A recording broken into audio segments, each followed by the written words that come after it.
Are those hickeys? Did the wizard you're dating give you those? Oh, yeah. Turns out they're a necromancer. How are things going with the necromancer you're dating? It's getting pretty serious. They said they want to raise a family with me. Wow, that seems really fast. Yeah, it should be. They're buried pretty close together. So the bodybuilder I'm dating? Bodybuilder? I thought you were dating a necromancer. Isn't that what I said? You should see their deadlifts.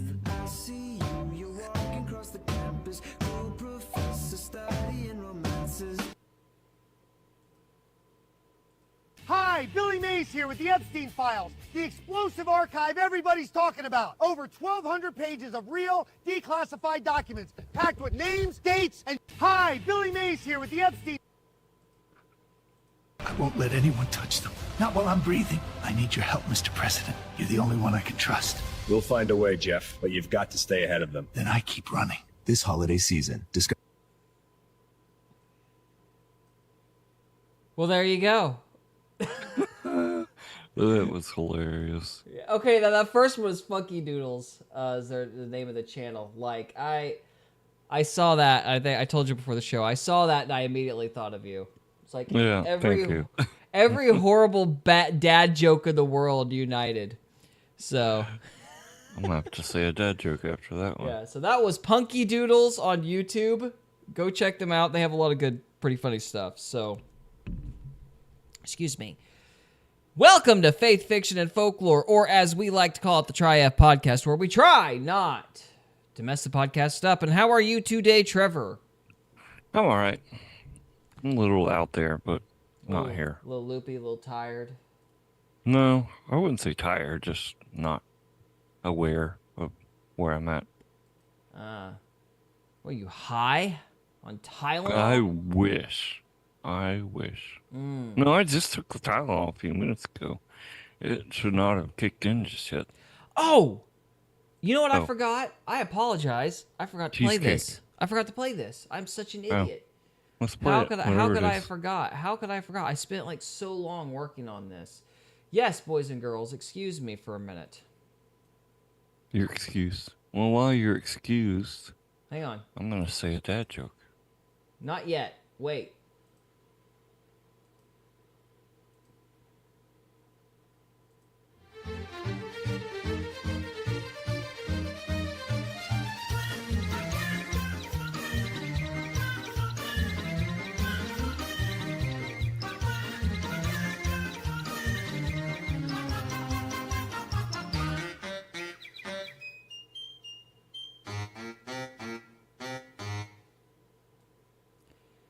I meant to play that after the shorts, but I forgot, so the joke fell flat. Whatever. Okay, go ahead and say your dad joke. What did the vet say to the cat? Meowth. How are you feline? Ah, speaking of horrible jokes, the Epstein List came out today. So, sort of. Oh, yay. Today? I thought it was Friday. Friday, yeah, last night. You know, at the 11th hour, right as everybody's getting off of work. And then just to make sure nobody was paying attention, they bombed Syria. You know, not a cover-up at all. But before we get into that... So someone like me wouldn't notice. Yeah, basically. So anybody who wasn't paying very close attention wouldn't notice. That was the, dare I say, that was the point. But anyhow. So Bunch of commies, if you ask me. What? No, not at all. Not at all. Perfect upstanding citizens. Okay, but before we get into that, we're going to do our Bible reading. And I think I think we're going to need we're going to start with reading the Bible because I think that would be a good thing to do considering the circumstances. But we've been doing that anyway. So, we're going to continue with that. And where are we at? We're in chapter 5. Genesis chapter 5. Sweet. Yeah. Isn't that where they do the name begat? Yes. We'll get into that in a minute. So we're going to start with the Genesis 5. And then we're going to go into as much detail as I've been able to find on the Epstein List so far. And we're going to talk to everybody and kind of get an opinion.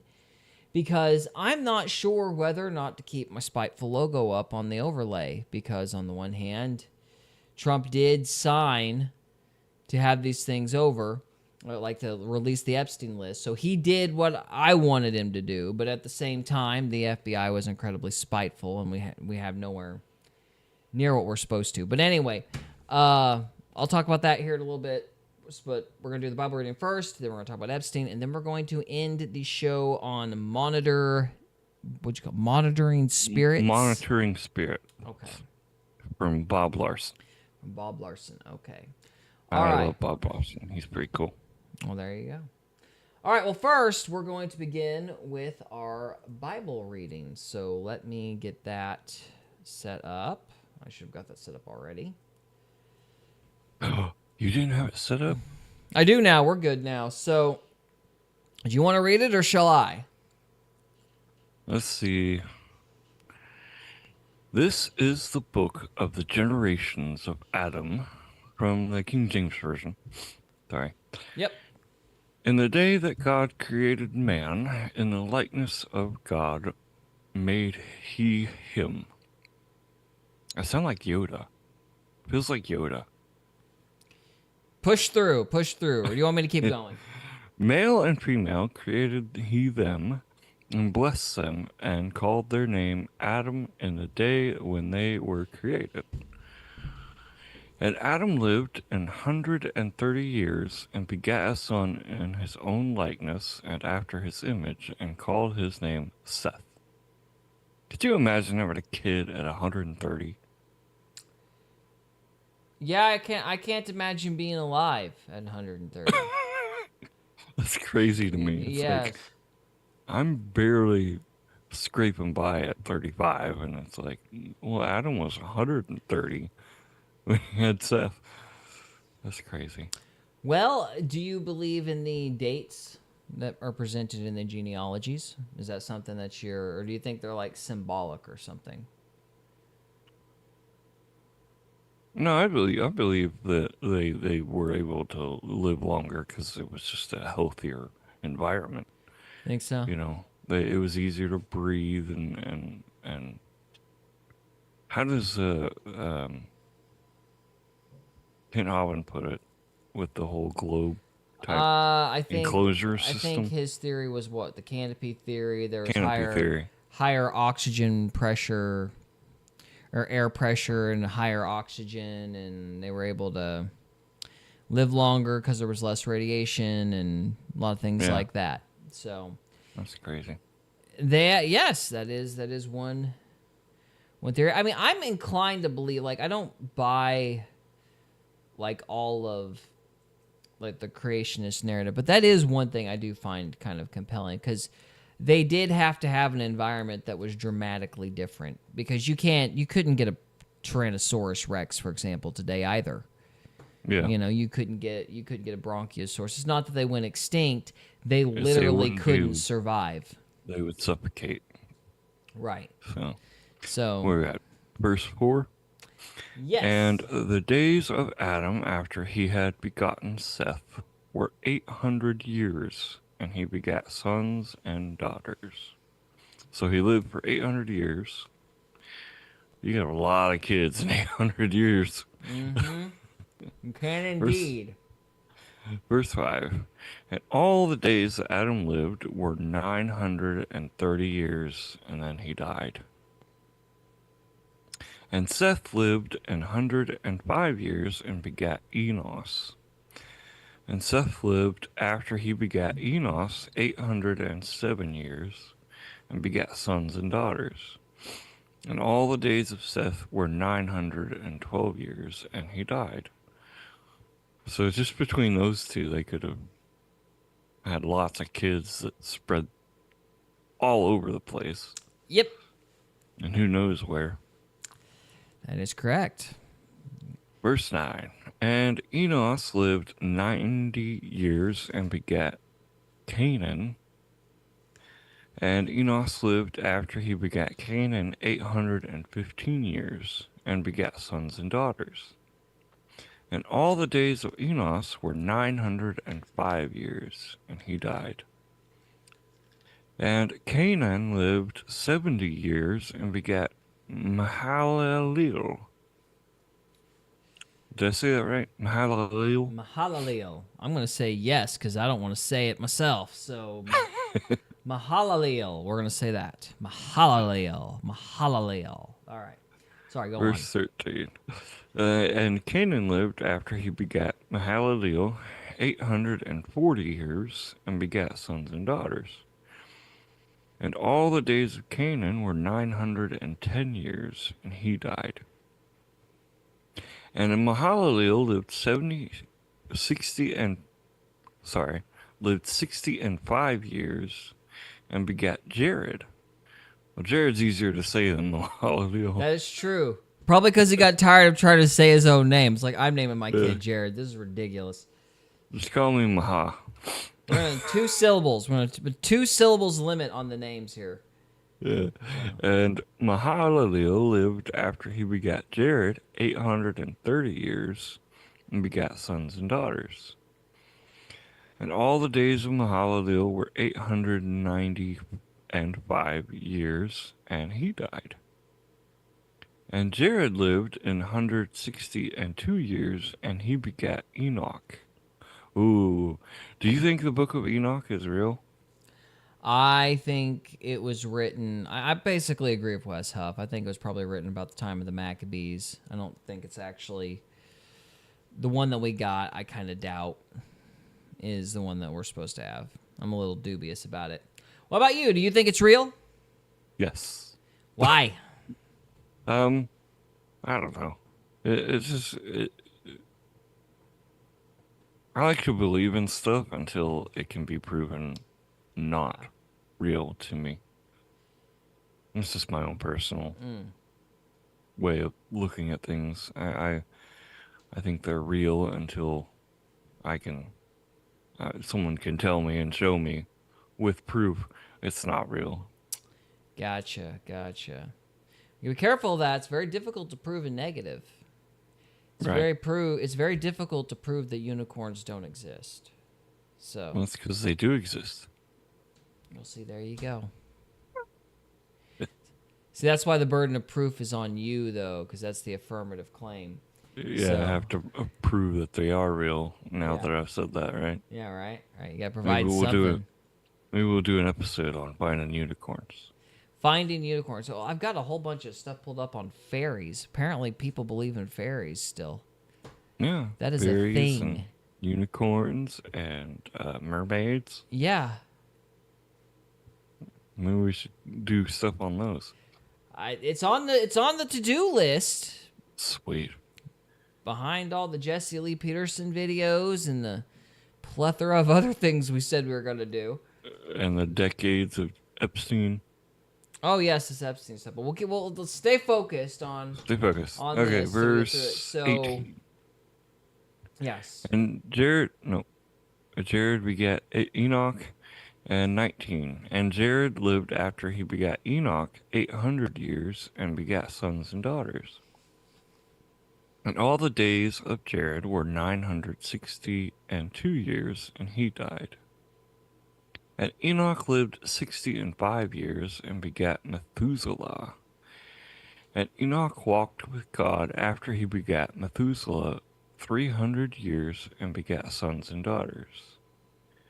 And all the days of Enoch were 365 years. And Enoch walked with God, and he was not, for God took him. So Enoch was there, and then not there. And God was like, let's go. Mm-hmm. That's crazy. See, that's why I want to believe in the Book of Enoch so bad, right there. Is because God took him, and just like if he wrote a book or had writings, it would be really nice to learn from that. Yeah, well, the thing is like the Book of Enoch is referenced in Jude. And Right. I think it's Jude, yeah. And that kind of makes you wonder how valid is it supposed to be, because it's like, okay, well, if something is referenced by an apostle as something to look up, does that mean it's valid, or is he just using it as an example? You know what I mean? I got you. Yeah. You know, for some other point, and you're not supposed to take the whole thing as inerrant. So it's like if so that's a question I'd like to ask a scholar who believes in inerrancy. It's like if an apostle references a book, does that mean the book is valid? And was Jude talking about the book of Enoch that we have, or was he talking about this one that was written during the Maccabees era? Oh, there's another book of Enoch? Well, they might even be the same. I don't know. Because it's like, I think of course, it's modern scholarship. You know what I mean? That's one thing of that. Like, I'm not super familiar with the debate. I tend to default to West Huff because I don't agree with him on everything, but I kind of, I think he's tries. I don't think he's like intentionally inaccurate or something. I don't think he's got an agenda. He's obviously well-read and put in the hours. Yes, but I've read enough about Westcott and Hort to literally despise everything they've ever done. So I'm like, I don't. If the methodology that Wes Huff is using is borrowing from Westcott and Hort, as much as I like Wes Huff, I don't know if I could trust it, and I don't know if it would be good to use their dating methods to determine how old the Book of Enoch is, if that makes any sense. Right. Yeah, So, just because someone talks smart doesn't mean they are that smart. well, it's not necessarily Wes Huff's fault. It's just, it's like evolution. You know what I mean? The current mode of textual criticism. It's like, believe this because it's the consensus, and consensus is God. I mean, God is God, but consensus is a close second, Yeah. So I get a little dubious about it. But, I mean, I'm largely ignorant on the subject. But, yeah, if Jude... But I guess the core question is, if Jude references the Book of Enoch, does that mean that it could be inerrant? I don't know.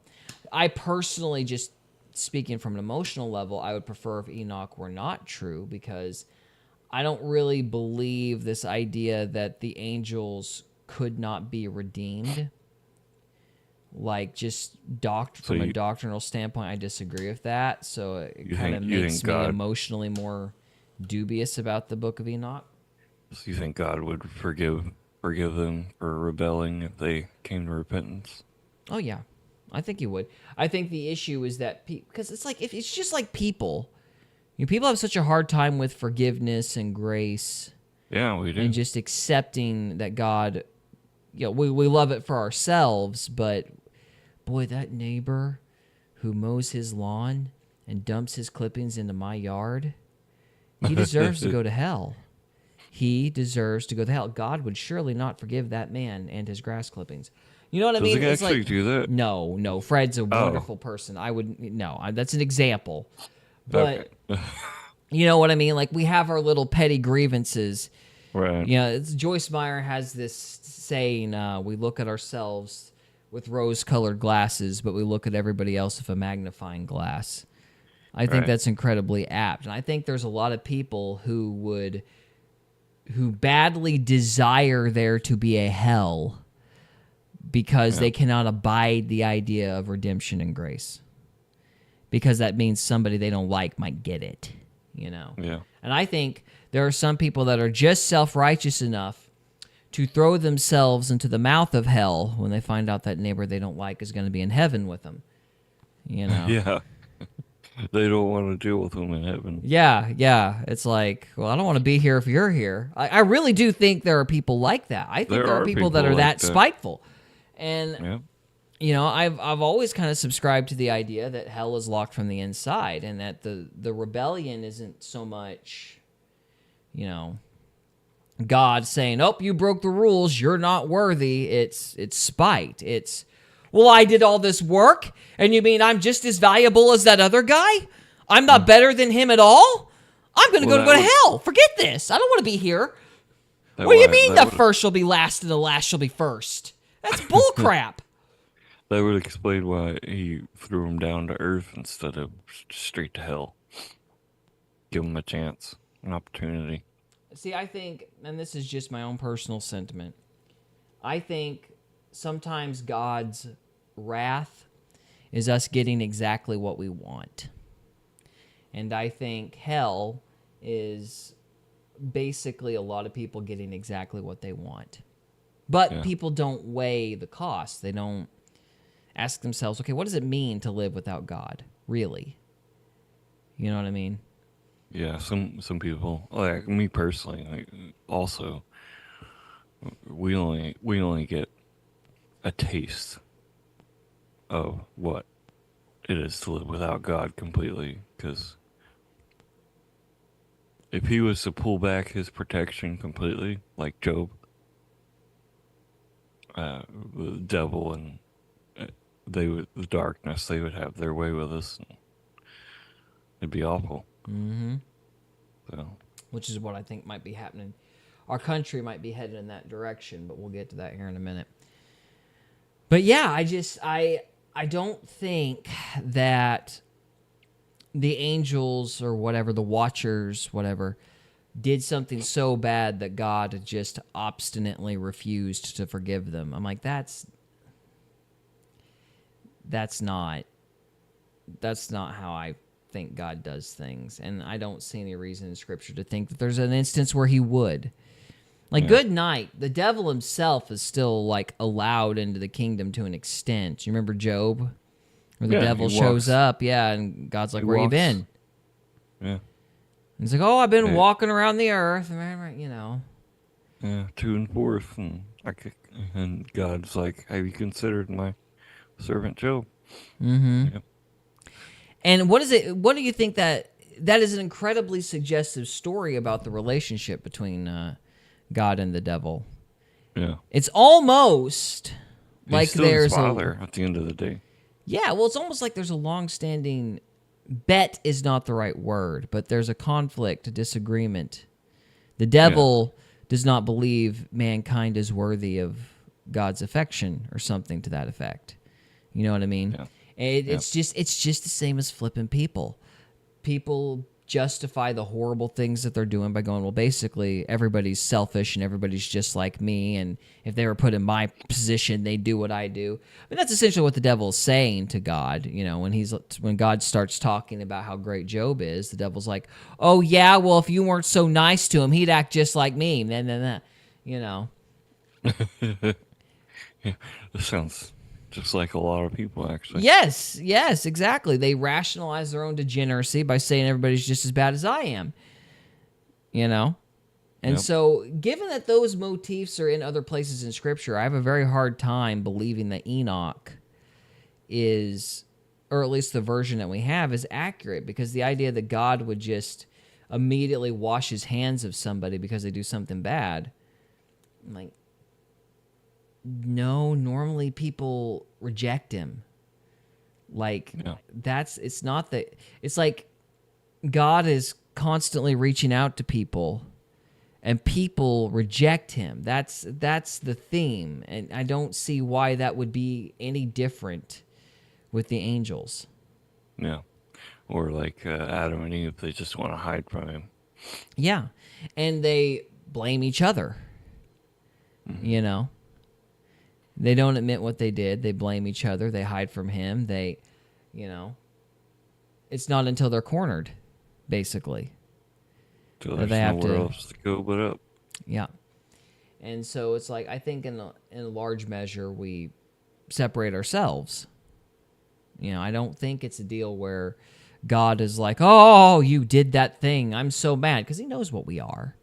Yeah. And I think it would be the same case for the angels. And I don't see, it's like, people want God to be perfectly just with them. Yeah. But when it comes to even like the demons of hell, it's like, well, you know, there's something special about being human.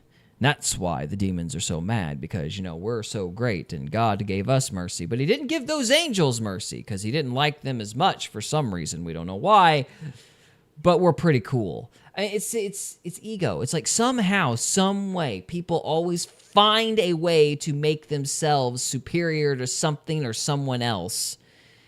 And I feel like the message that the angels are like rejected by God, I feel like it feeds into human ego, not God's divine justice.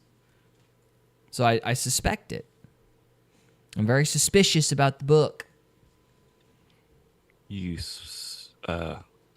suspicious person, you. I am. Where were we? Verse 25. And Methuselah lived 187 years and begat Lamech. Or is it Lamech? Lamech or Lamech? Lamech? I like that better. And Methuselah lived after he begat Lamech 782 years and begat sons and daughters. All right. And all the days of Methuselah were 969 years, and he died. Verse 28.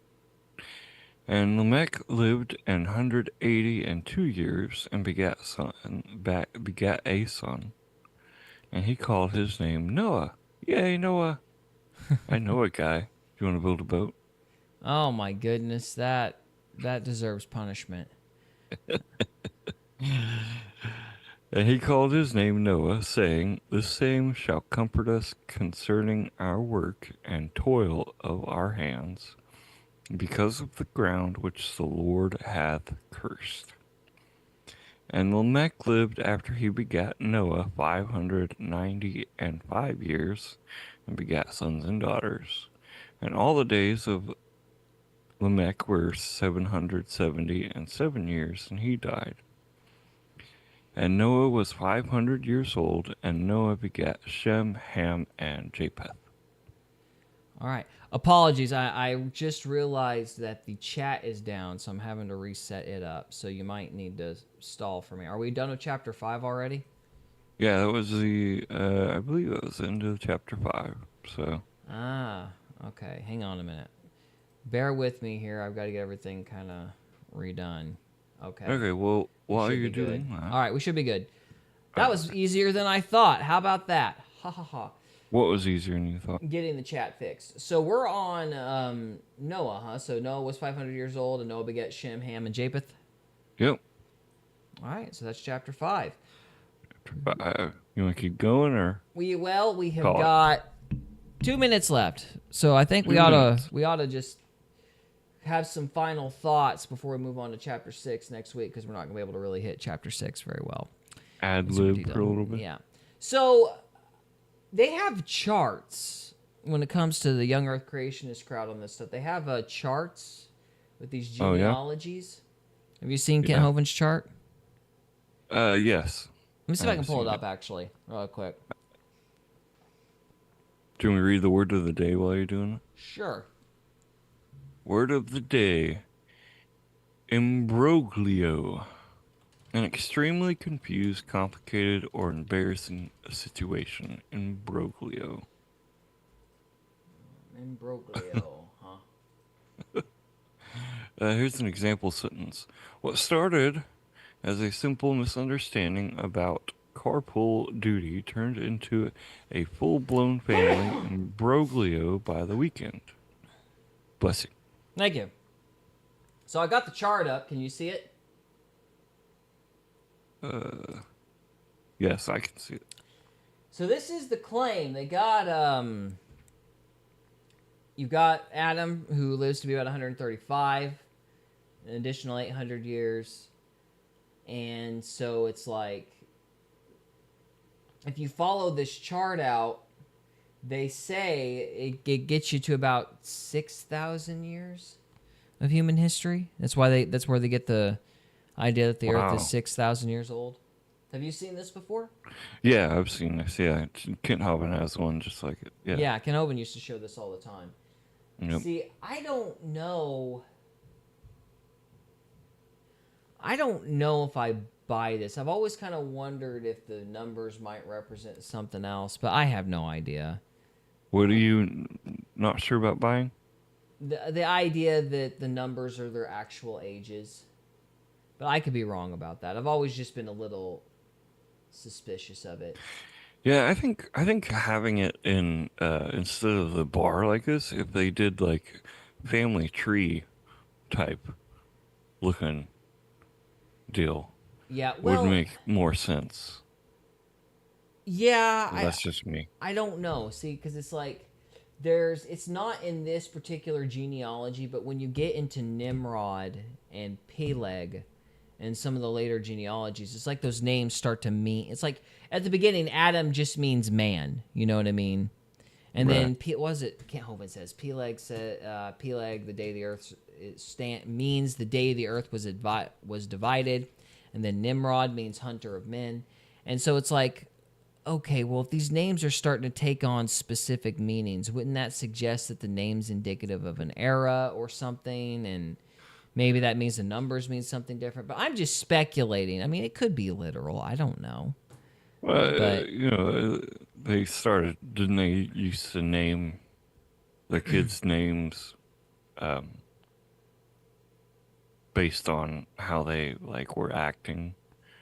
And, like, if they looked up and saw, okay, this kid was born because there's a whale going by, what's the meaning of that? And they correlated it with that.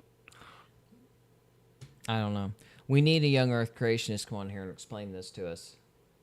Because I don't know. Don't know. Yeah, I don't know at all. So, yeah. But that's Genesis 5. Any other closing thoughts? So I need to get Kent Hovind on there and see what he thinks. Yeah, I'd be curious to see what he has to say on it. The genealogies have always puzzled me. Like, they've always been a big hang-up for me as to what they mean and how to interpret them if you don't interpret them literally. Because I know the younger creationists interpret them literally, but there's been other people that have said, yeah, but it could mean something else. And I'm like, okay, I mean, I'm open to that, but what else?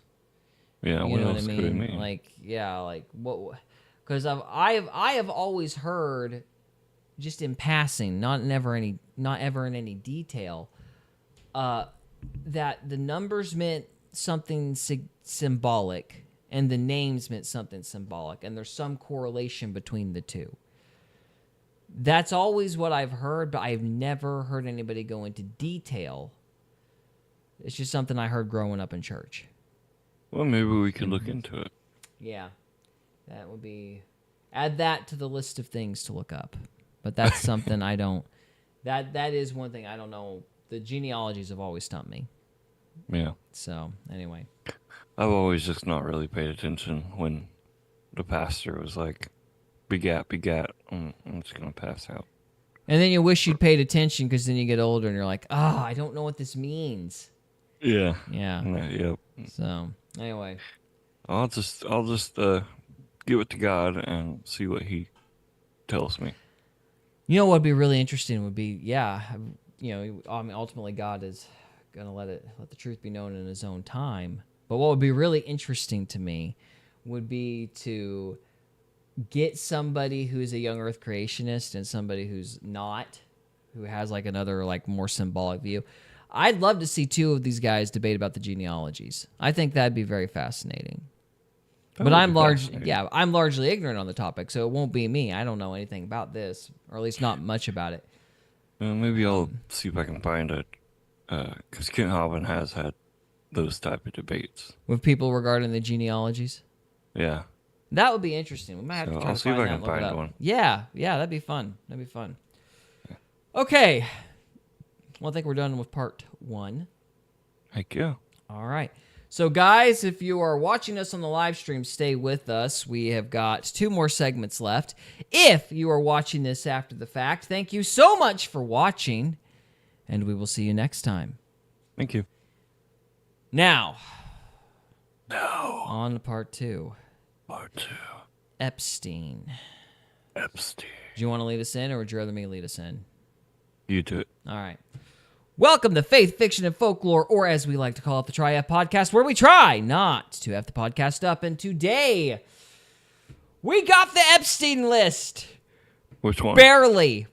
So, this is wild. So, last month, obviously, Massey got his bill passed through Congress, right? Okay. This is just insane. So, in true to form, the FBI did exactly what you figured they would do. They waited till the last possible minute. They waited until 5 o'clock as everybody's, closing shop and getting off work on a weekend. They start releasing stuff. And then just to make sure the media had an excuse to not talk about anything, we bombed Syria for some reason. At the same time, I'm sure that was an accident, And then let's cover this up by bombing somebody. Yeah, let's just go bomb a random group so we don't have to talk about the fact that we released this over the weekend. That's Nothing to see here. That's how you know it's a psyop. Yeah. Who knows if we even really bombed anybody? They probably just said it because it's like, I thought we beat ISIS like a decade ago. Apparently not. So, yeah, they found some ISIS cell to bomb just so we could talk about something else. And then out of, I guess, the number has been 300 gigabytes so far. I think it should be terabytes. There's a lot more than that, but I heard the number 300 gigabytes in terms of either what was dumped Friday or what was supposed to be dumped Friday, something to that effect. They only released about 3 gigabytes. Maybe it was only 3 gigabytes that was unredacted. Who knows? But what does redacted mean again? Cut out, blacked out. Out. Sharpie. Yeah. So basically 90% of what they dumped Friday was redacted. Why even release it then? Well, because they had to comport with the law. See, this is where it gets crazy, Trevor. Pam Bondi and Kash Patel, like the reason Thomas Massey's thing was such a big deal was because this made a law. Like you legally, by law, if Trump signed it, which he did, by law, you had to release those files. It was a crime to not release them. So they had some ways to counter it, like they could open up some bullcrap investigations. They could do some things here and there to try to weasel around and filter some of the information, but that's not what they did. What they did? Gave the American people and Thomas Massey a big, giant, naked middle finger because they redacted 90% of it, didn't justify any of the redactions. They blatantly, directly broke a law and said, what are you going to do? Wow. That's what was going on. So, I mean, frankly, Pam Bondi and Kash Patel at this point are criminals. Now, I'm going to play something on X really quick to start this off, and then I'm going to give a prediction about what's going to happen over the next year. But this is very important. They broke the law. Maybe this is why Kash is so scared, because he's going to have to break the law either way. Pam Bondi's looking at prison time. Yeah. And Kash Patel's looking at prison time. Like, we're talking jail now. And it's bad. It's really, really bad. From what I understand, anyway, we're talking jail. Whether that's actually going to happen, I don't know. But in theory, from what I understand, this was a law. They broke the law. They're certainly going to be impeached. But are they going to get jail time? I guess we'll see. We'll see. Oh, I'll talk about what I think is going to happen here in a few minutes. But let me start off with already. Exit up. Yeah, already. Let's get this on to X. Already, we're talking about impeachment for Pam Bondi. So, Massey and who is this gentleman? Ro Khanna. I'm probably mispronouncing that name, but these two are working together to basically impeach Pam Bondi at this point. Ro Khanna and who? Thomas Massey. Okay. Who's Thomas Massey exactly? He is. Like, what does he do? He is the representative who pushed the bill in the House of Representatives to get the Epstein files released. Okay. So it is now law that the DOJ was supposed to release the Epstein files. So again, 3 gigabytes of 300 gigabytes or whatever it is, and 90% of whatever they released being redacted. That's a middle finger. This is criminal. We don't care. What are you going to do? and Thomas Massie, and apparently they anticipated this because both these representatives are now filing for impeachment. But I'll tell you where I think this is going next. So let me play this first. The Justice Department's document dump this afternoon does not comply with Thomas Massie and my Epstein Transparency Act. They released one document from a New York grand jury of 119 pages, totally blacked out. This despite a federal judge ordering them to release that document. And our law requires them to explain redactions. There's not a single explanation for why that entire document was redacted. We have not seen the draft indictment that implicates other rich and powerful men who were on Epstein's rape island, who either watched the abuse of young girls or participated in the abuse of young girls and the sex trafficking. The reality is Pam Bondi has obfuscated for months. She first said there were no more documents to be seen. Now she's admitting and releasing hundreds of thousands of documents, but it is an incomplete release with too many redactions. Thomas Massie and I are exploring all options. It can be the impeachment of people at justice, inherent contempt, or referring for prosecution those who are obstructing justice. We will work with the survivors to demand the full release of these files, to demand justice for the Epstein class and accountability. So, That's crazy, man. Yep. So there's that. It's like, just do your job and tell the truth and stop hiding behind a Sharpie marker, basically. Oh, they can't. There's wielding and dealing to be done, my friend. The whole country. Remember, blackmail is the engine that runs this country. So, yeah. Anyway, so yes, they filed for articles of impeachment. I don't know what this is. I published a bunch of stuff. Here's somebody say this is what their tax returns are going to look like next year.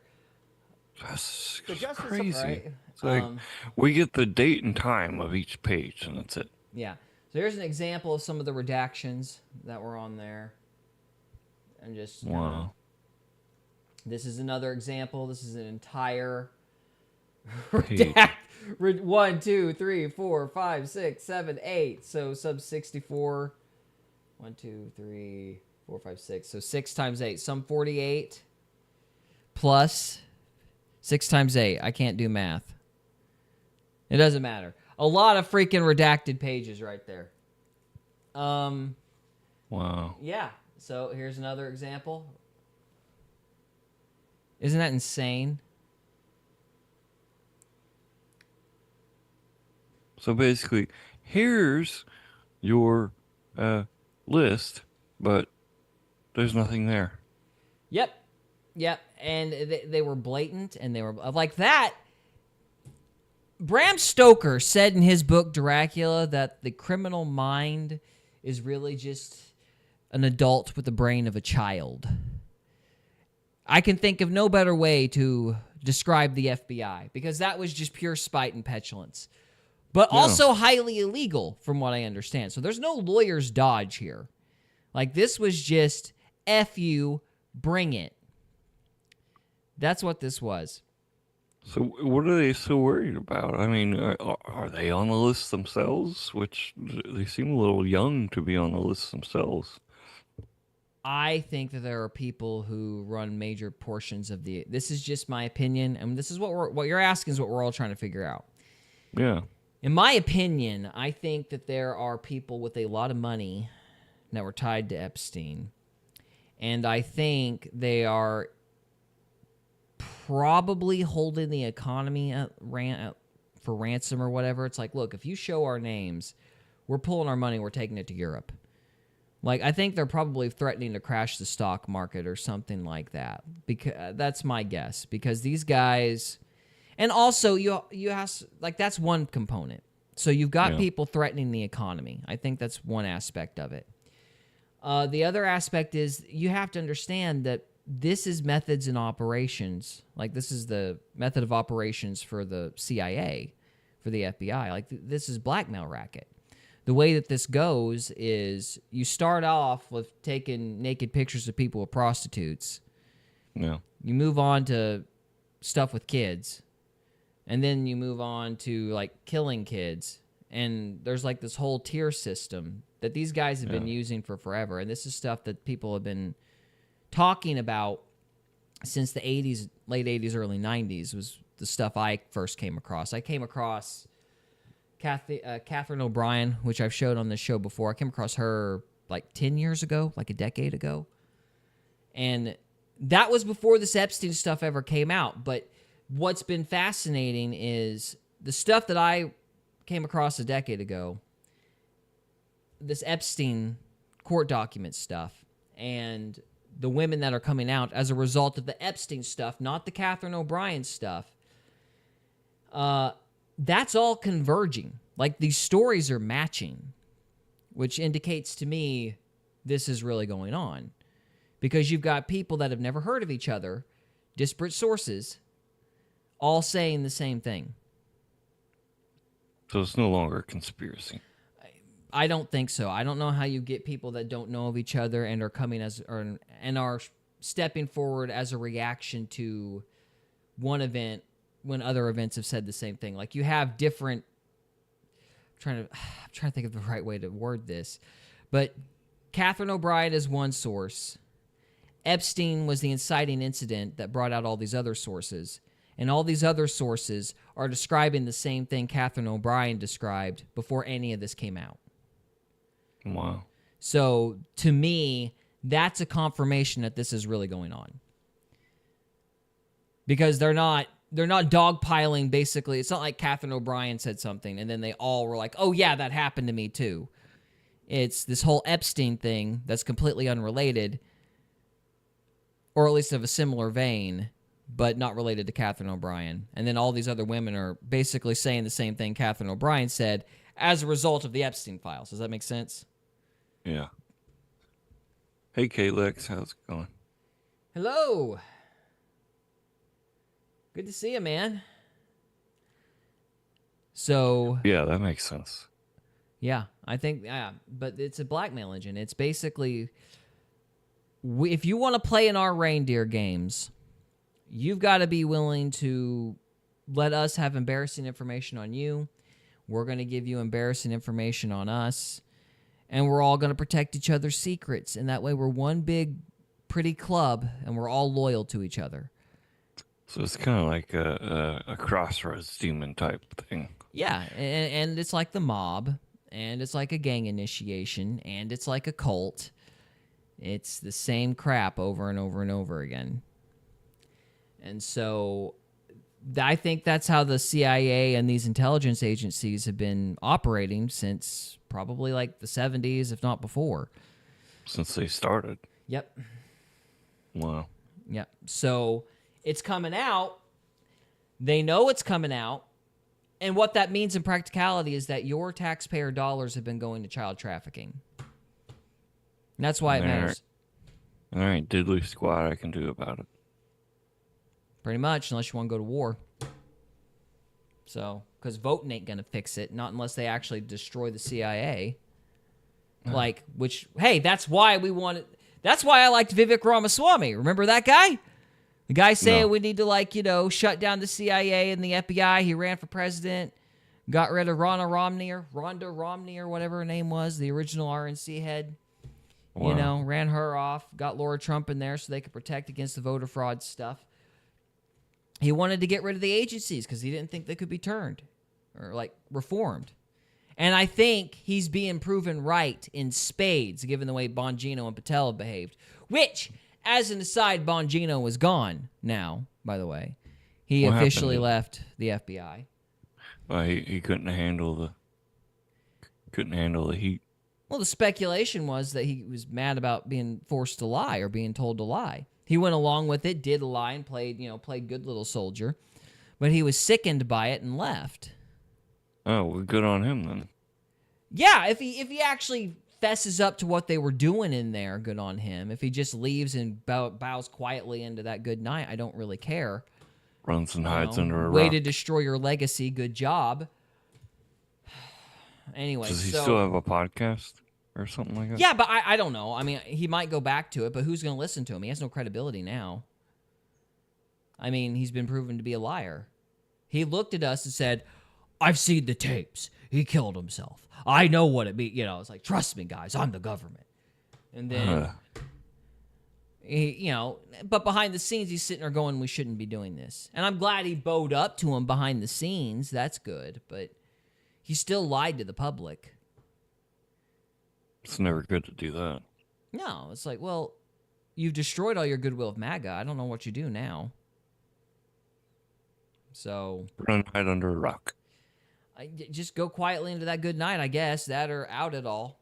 Because you ain't getting your podcast back. Not now. Anyway. So let me get to my point here. Like, I want to explain what I think is going to happen. Because I'm going to risk play Nostradamus. And I may or may not be. I hope I'm wrong. I hope I'm wrong. But this is what I think is going to happen. I think there's a trap being set up here. Okay, so Pam Bondi and Kash Patel blatantly violated the law, which means Congress now has the grounds to impeach them. Them being the DOJ, they're not going to enforce the law on themselves, but Congress can impeach them and get them out of those positions. Meaning that Congress has grounds to get rid of them. That means Trump. They don't need Trump to fire them. Does that make sense? Yeah. Congress can now go in there and kick them out. We the people can now fire them. Well, if by we the people you mean a bunch of corporate lobbyists, but yes, basically. So, anyway, but here's the thing. The Republicans, even though Massey and this other gentleman, forgive me, I don't know him, Ro Khanna, even though they've already filed for impeachment, Pam Bondi and Kash Patel are not going to be impeached by the House Republicans. Why not? I think the House Republicans, I think a lot of them have decided to basically let the Democrats they're going to protect their own seats, but they're just going to be quiet, and they're going to quietly play Russian roulette and throw the 2026 election, midterms. They're going to throw them, and they're going to let the Democrats get back in. And then they're going to impeach Kash Patel and Pam Bondi because they've been quietly making cases against these two. Kash Patel has been flying around the country with his girlfriend, using his plane to go see his girlfriend or whatnot, and basically using the government plane for private stuff. That by itself is grounds for impeachment. I don't know exactly what Pam Bondi's been accused of doing, but I am understanding that people are saying she's doing illegal stuff too, and this is kind of like a clear straw that broke the camel's back type of stuff.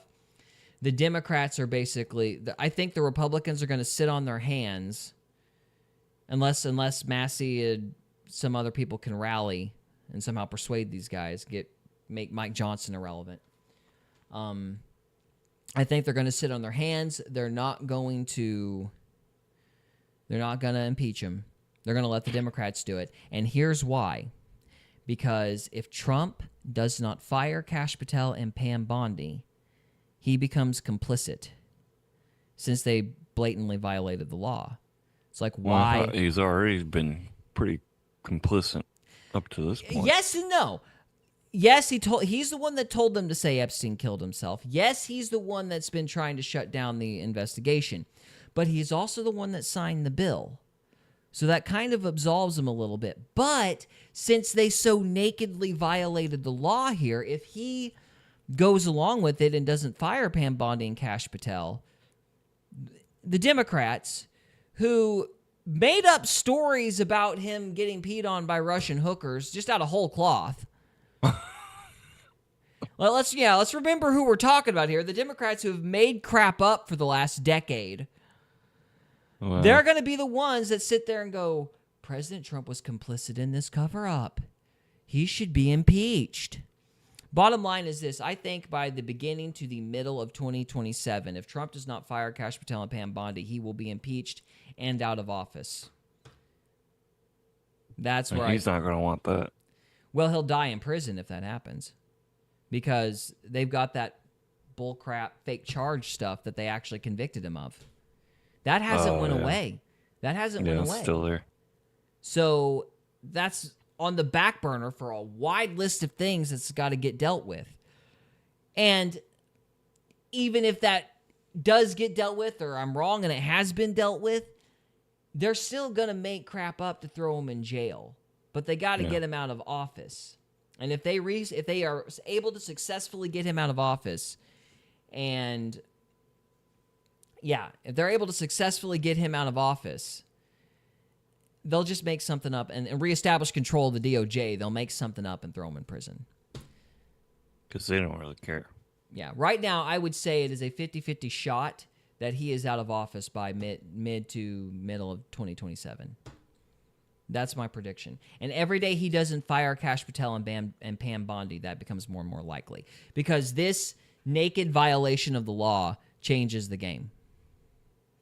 This isn't, this is kind of debatable because, we've got an investigation, and does this fact need to be in the release versus does it not need to be in the release? They didn't try to be ambiguous. They did not attempt to explain one redaction. This was a naked and obvious challenge. So they broke the law on purpose.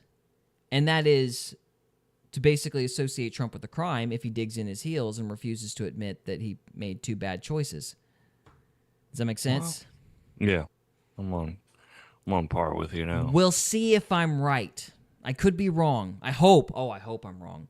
I hope if Trump fires them by Monday or Tuesday or like sometime before January, if he fires them relatively quickly, I think he can dodge this, and I don't think it's going to happen. But if he doesn't fire him, the longer he waits, the easier it's going to be for the Democrats to say he was complicit with the crime. And I'm not a lawyer. I don't know. But I wouldn't be surprised if this time the Democrats actually have a legal case. Yeah. I mean, if he ordered them to cover crap up, or they can even make the case that he ordered them to cover crap up. Like if they can connect him to not just the Epstein thing, but anything that Pam Bondi and Kash Patel have done, which rumors abound that they've been breaking the law in multiple ways. Like if they can connect Trump to any of it, he goes like, A, he's impeached, B, he goes to jail. They might get him. And it would be good for Trump to remember that there was somebody else called the Teflon Don, and his name was John Gotti.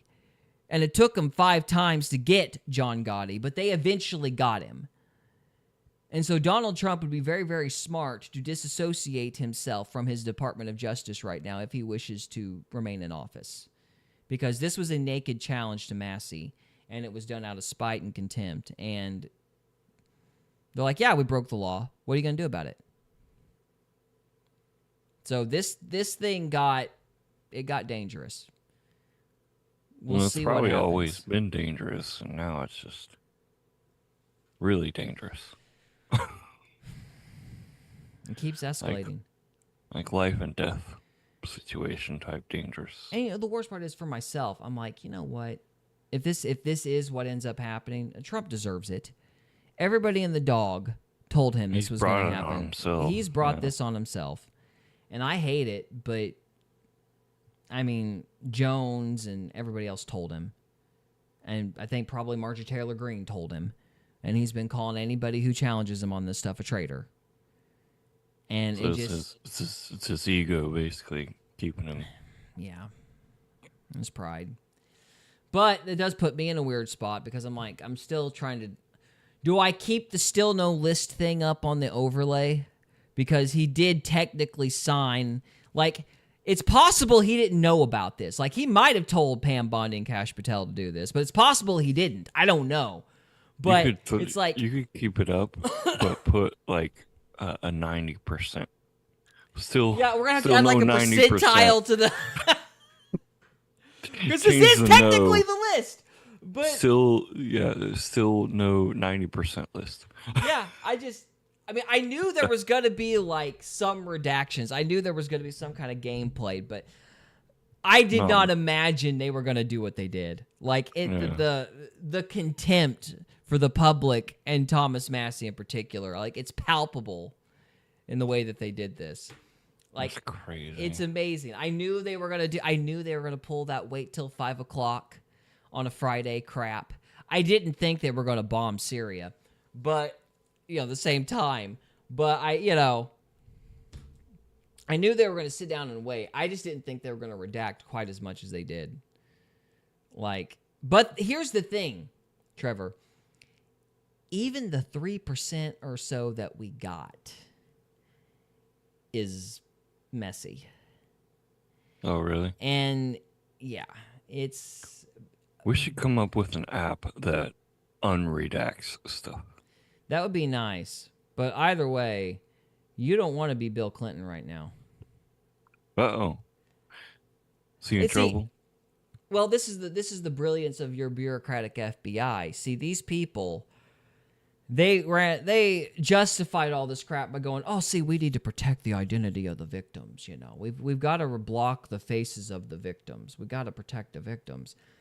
And of course, what they didn't tell the public, but what everybody already knew, was by victims they meant those poor billionaires who were accused. Oh, those poor billionaires. You know, they were they pay our paycheck. They're victims. To be accused like that, they're victims. Anyway, they also did redact the faces of the women as well. But they're pedo victims. Yeah. But here's the thing. The people that are on there, number one, that you do see, they're people that you either don't know are dead, or it's the Clintons who have no power anymore. So we've got enough. They have power. It's just hidden. Yeah, I think they're out. I think they've been outed. They're too old. Clinton Foundation's gone. I think the Clintons are no longer relevant. So I think they felt safe exposing Bill Clinton.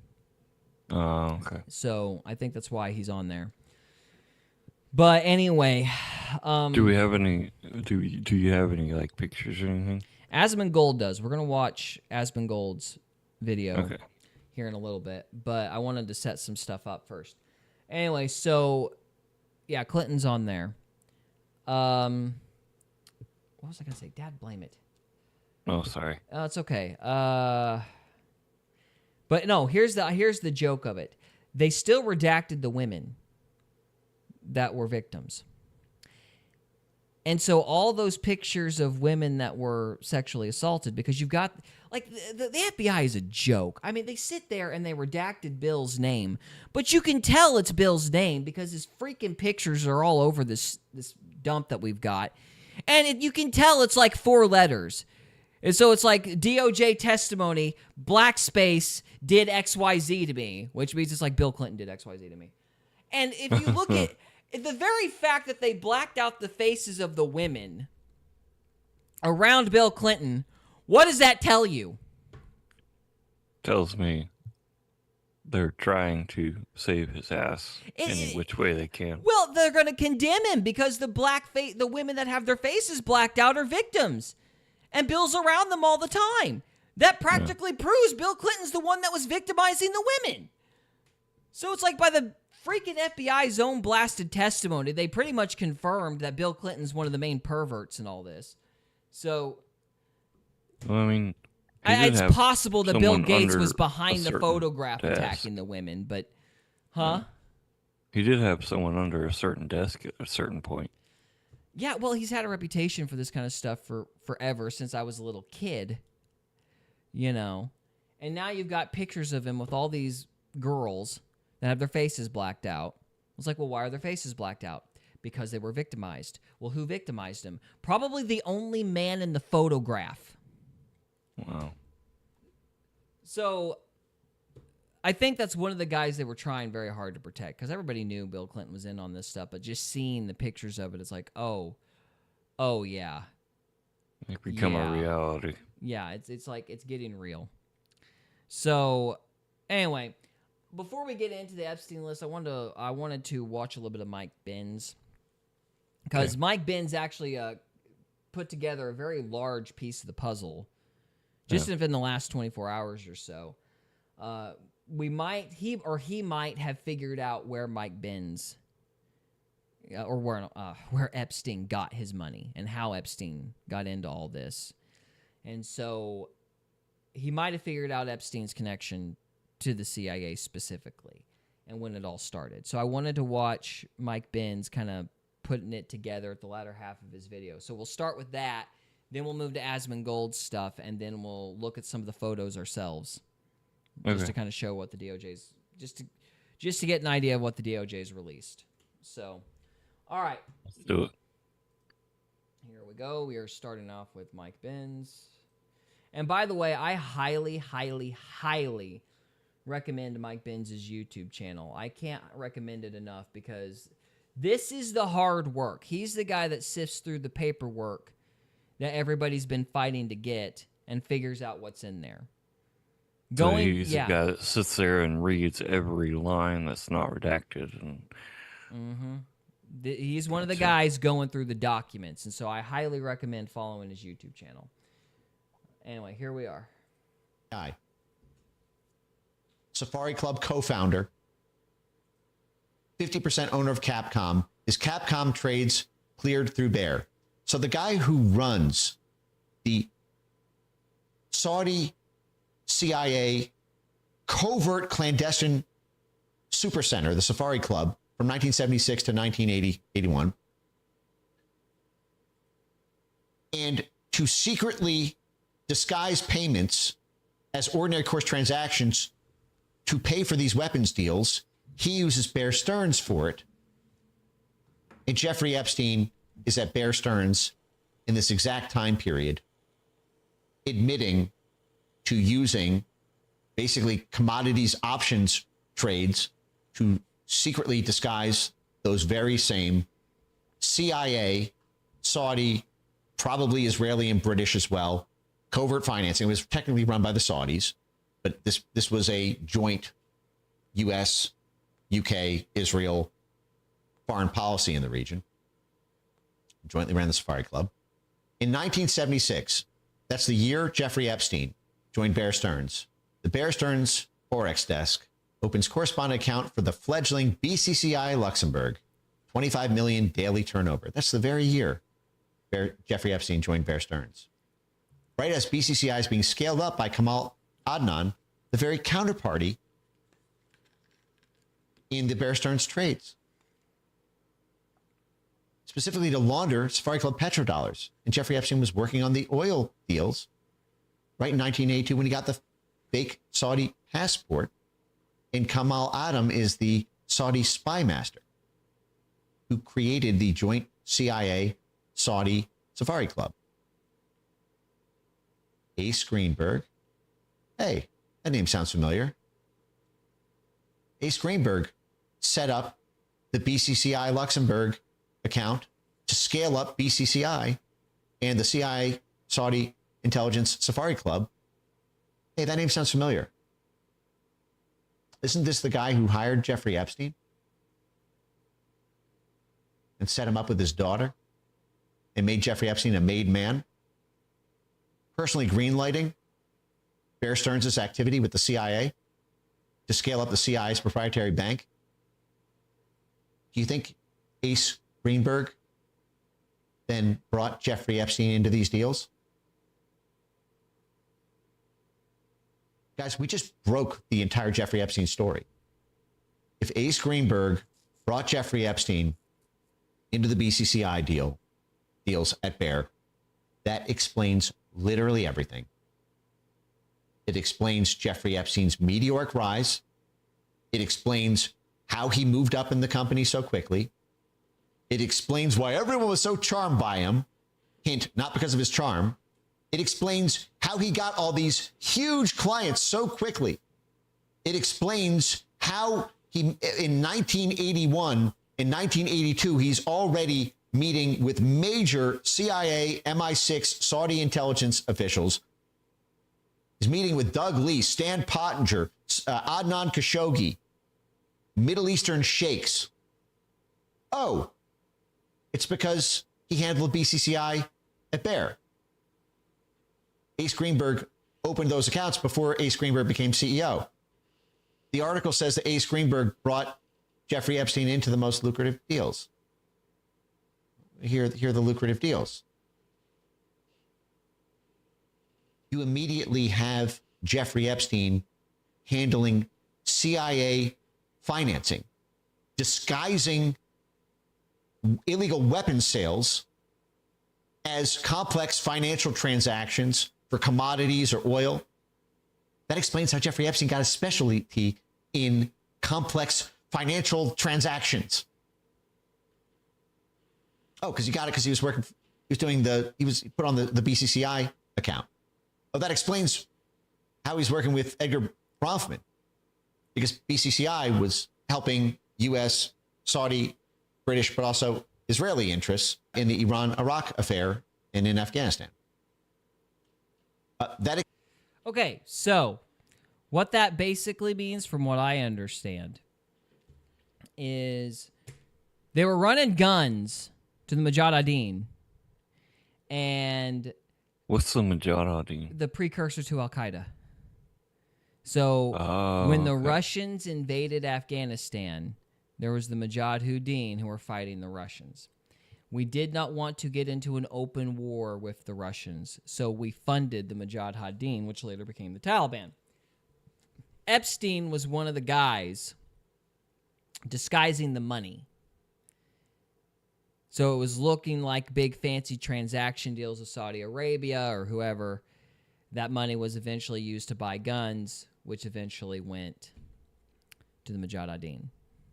Wow. So he got his start back during that Afghanistan war. So he got his start from running guns, basically. Well, being the guy who was like the Better Call Saul, like he was the embezzler. He was the guy making the money look like it was going to something else, and then somebody else was running the guns. That's crazy. Yeah. So that's why he was CIA. He was a money handler. For the wrong type of people. And then one of two things happened. Either they figured out he was a pervert and decided to use his perversions as a blackmail racket, or they just gave him a new assignment, which was build this blackmail racket. I personally think it was the latter, but who knows? It could have just been both. It could have been both. Hey, lucky us, we found another pervert. So. Wow. Yeah. So he was almost certainly CIA. So anyway, so there's that. Now, with that said, let's look at Asmongold's review of some of the pictures here. Holy shit. It's not healthy to be in a monogamous relationship. The idea is to build a harem. Oh my god. It's in the official fucking files. Like, this is the justice.gov. It's right there. So this is the guy. I mean, again, all of this, is this the same girl that's there with him or not? I don't know. So there's him again. And it's him, I guess, on a plane. Okay. It's probably her sister. It could be her sister. You're right about that. Let's see.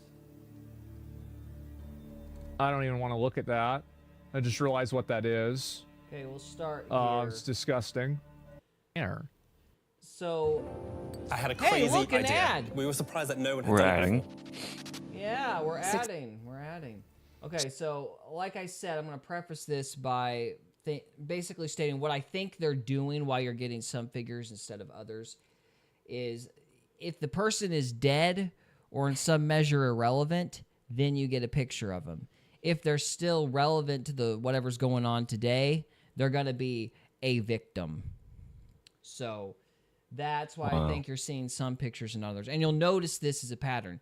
Jess did make the comment that since Oprah's in here too, they must just assume Oprah's still invincible. But anyway, so. So, I don't know. Let me go back, look at the next one. Man. Not a good day to be a Michael Jackson fan, huh? Oh, boy. Now, it's important to remember, though, that just because there is a picture or a handful of pictures of you with this guy does not mean you're automatically guilty. It's different when it's Clinton and there's like a jillion of them. Yeah. And you're always surrounded by girls. That's a little bit of a different matter. But if you look at some of these pictures of Jackson looks very uncomfortable. At least I think he does to me. So I'm not convinced Jackson was into anything. Yeah, this just shows that Jackson hung out with him. Well, here it's and not there. even that he hung out with him. It's just Jeffrey Epstein was a blackmailer. That's what he did. So he He had dirt. wherever there could be dirt. He was injected into situations to lure people. He's a pusher. He was a drug Oh, pusher. okay. You know what I mean? So he was Yeah. injected into situations to trick people into doing bad things. I got And so some people fell for it and some people didn't, and some people were more than happy to fall for it, but you're going to have pictures of everybody mixed into these files. Just to confuse people like me. Well, I think this is what Trump was scared of, is there's probably going to be some people that didn't do anything that are mixed in with people who did do stuff. And they're automatically just going to be charged. Well, the fear is that the court of public opinion is going to be such that everybody just is, blanket guilty.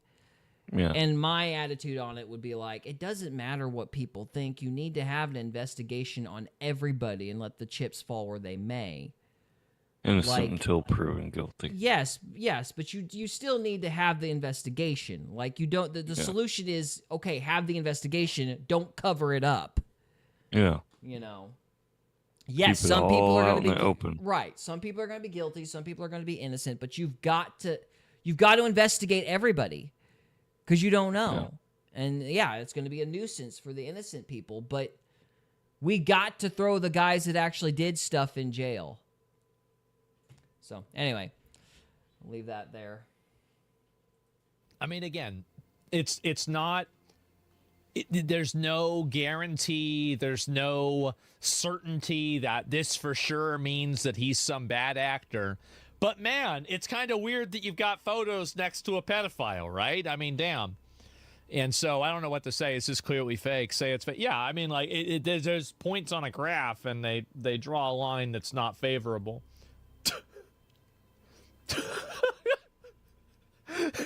Just passed out. Okay, great. So, next, let's move on.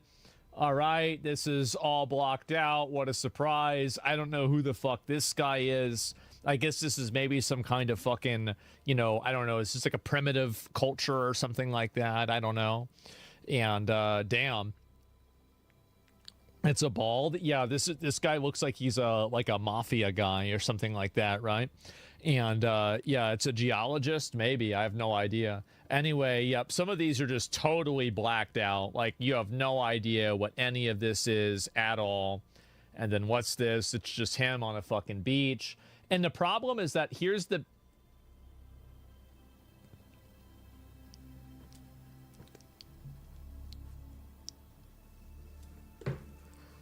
Oh, God. Oh, boy. Oh, man. How about that? Jesus, what the fuck? Yes, draw me like one of your French girls. Yeah, exactly. And so I see something like this, and it's like, okay, the problem that I have with these blacked out photos is that I don't completely trust them that, they're doing, I don't know. I mean, like, who's to say that, like, these are the actual photos and it's not, like somebody that would be more incriminating, you know what I mean? Like, I'm not saying that, like, they're a lie, but I'm also, like, I don't think anybody should trust this 100%. It would be naive to do so. Oh my God. Winnie the Pooh. I'm just going to say, and this is a suspicion, I don't know for sure, but looking at this picture, well, no, I'm wrong. Look here. I was going to say that I felt like this was a superimposed background, but I'm incorrect in that assumption, because if you look, you've got Winnie the Pooh back here with these two. So I guess it's because he's so close to the camera, but the lighting in the front seemed way brighter than the lighting in the back. Made me think it was superimposed, but I'm wrong, because you can see them in the reflection here. Well, and plus it's what the 80s, 90s pictures weren't real clear back then. Yeah, I'm thinking that's Maxwell taking the picture then. If you look closely, it looks like whoever's holding the camera is in a dress and got black hair, so I'm betting that's Maxwell. So, all right. There's one other group. I wanted to get to the Clinton stuff really quick because that's kind of the main thing here, so let's skip ahead. I recommend Asmongold's Asmongold TV. I recommend his YouTube channel, by the way. He's seems to be doing good work here. He's pretty good. I think so. This is the first time I've really watched him, but I was impressed with him when I watched this video all the way through. So, I mean, Looks like he's on Twitch as well. Oh, yeah, he's on Kick and X and Twitch. Oh, he's all over the place. Yeah, yeah. All right, let's see here. So, now we're getting into Clinton. Oh my! I'm gonna be real. This there's more to this than I had expected. There is. Like, I actually expected it to be a lot less incriminating. I thought it was going to be everything blacked out, everything stopped. Like, this is already more of a reveal than I had previously expected. I thought it was not going to be anywhere near this. So, Bill deserves to rot. I mean, I don't, like, listen, like, they should figure out who's actually, like, who committed the crimes. Like, I mean, you can't just look at a photo with a person with somebody else and then just, you know, go A to Z. But, you know, it's not really A to Z. It's more like X to Z. So, you know, it's not really completely all the way there. But, you know, it depends. Why isn't Bill in jail? One of the downloadable files. Okay, let me see if I can pull this here. Oh, man. How about that? I mean, it looks like he's wearing pants. I mean, let's be real, right? I mean, this is just a guy that's sitting in a hot tub. Like, I mean, any guy who's sitting in a hot tub looks like this, right? I mean, I don't think this is really that crazy. With a girl? Is that a girl?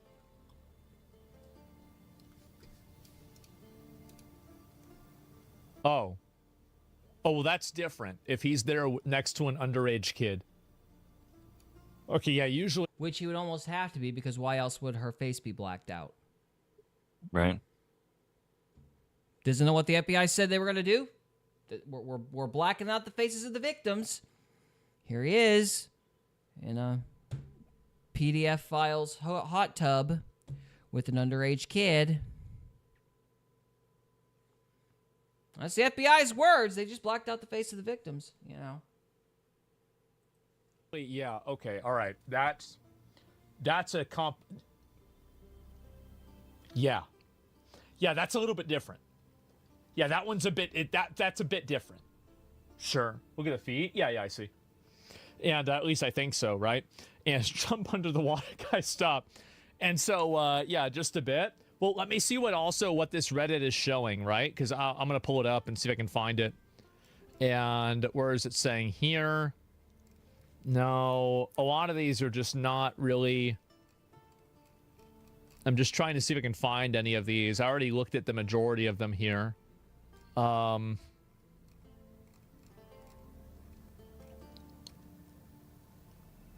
Epstein dental room pictures. This is from a while ago.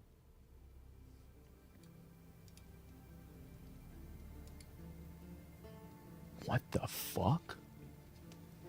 Looks like a massage parlor. If you ask me. That might be what it is. You're probably right. That makes more sense than a dentist chair, anyway. But I've never been to a massage parlor, so I wouldn't know what they look like. It's like, it looks like it can lean back, so I assume, you know, maybe. I don't know. Yeah, well, dentist chairs are similar to massage chairs, so. Well, you've also got something back there. I don't know. It's weird, whatever it is. All right. Let me move ahead here. There's one picture in particular I just wanted to focus in on. There was some pedophile jokes as well, just so you know. Here we go. So this is not a crime, but this is just typical. I mean, it's not surprising But we'll see what he has to say. There's a picture before, and then we'll get to the... I'll talk about it when we get to the pictures. Anyway. And, Okay. bro. Yeah. Damn. God damn, bro. Like, yeah, she got that shit on, huh? That woman was such a narcissist. We talk about delusions of grandeur. That woman dressed up like Chairman Mao. I don't even know what is. That's some sort of space empress. Wait, who's Chairman Mao? The guy who killed millions of people in China. He was the first Chinese dictator. So that's extremely offensive. Dictator. Well, she had the same kind of pantsuit with the high collar that he used to wear, particularly during the 2016 debates. She would do crap like that. She would dress like weird, like some kind of weird leader. This is just another example of that. Do you remember the other? Let me look up the other picture of her really quick, just to kind of demonstrate what I mean here. If I can even find it. They may have taken it down. It's crazy.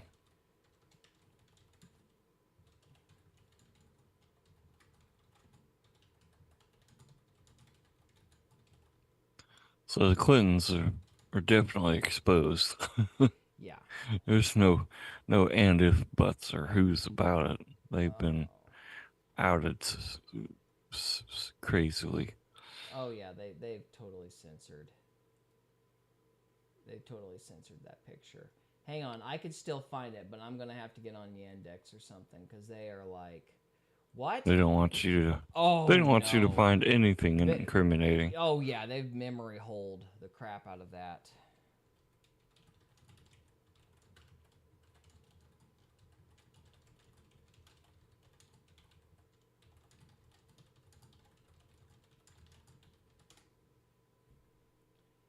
Let's see if I can pull it up.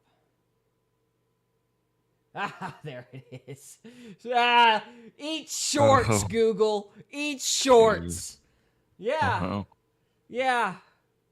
Remember this right after 2016? No, I don't. Yeah. Delusions of grandeur. Wow. Delusions of grandeur. So just, yeah, that. Now, who's she dressed up as? There? Oh, who knows? Some kind of space queen. You know, so you got that. And then you got that. And then you've got, hang on a minute.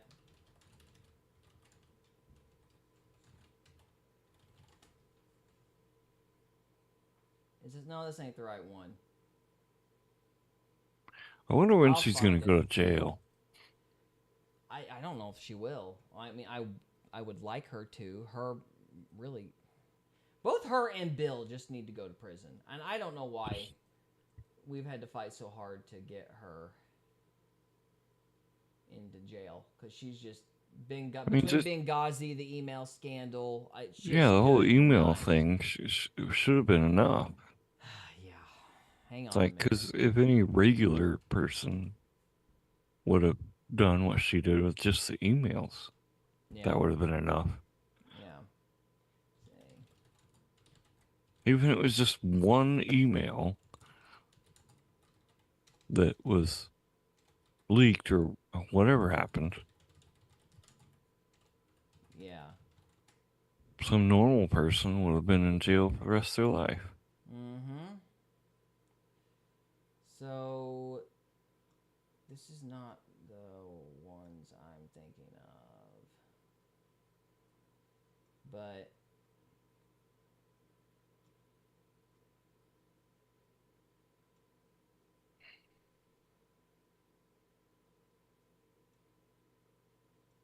well, I cannot find that one for whatever reason. Maybe I'm wrong about it, but this one's kind of close. I just remember it being gray and having the weird shoulder pads and the high collar. But imagine this one only as gray, and it was kind of reminiscent of Chairman Mao's thing. So I it was gotcha. that kind of high button collar pantsuit deal. And then, yeah, then you have the creepy this mixed with... just delusions of grandeur. The woman really thought she was a queen. It's just insane. It's just absolutely insane. Anyway, so... excuse me.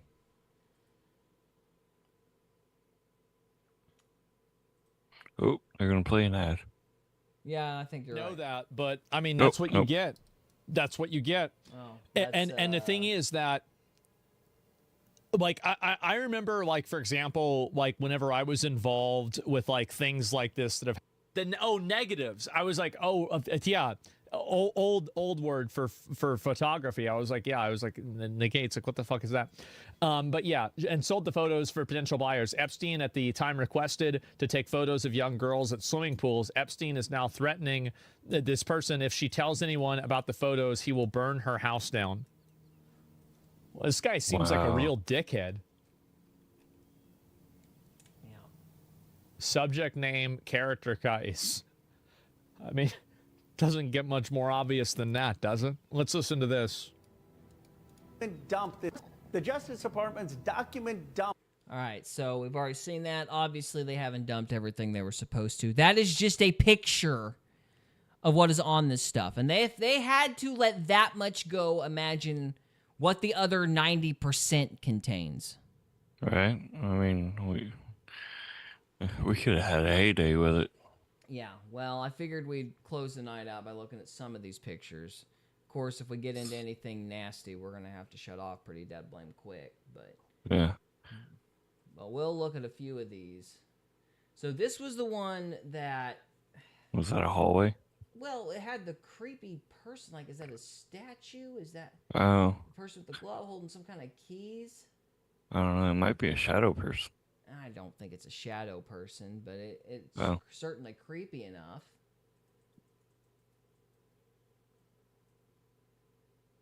Yeah, I don't know. It's not a regular statue. No.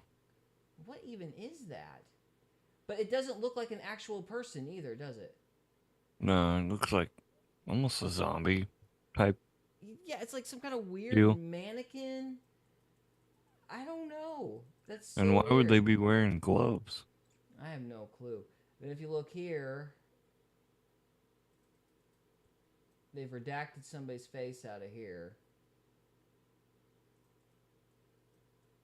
They're gonna make me focus on the creepy lady. So yeah, you got a redacted person there. All right. Let's see. I have no idea what we're going to get into here.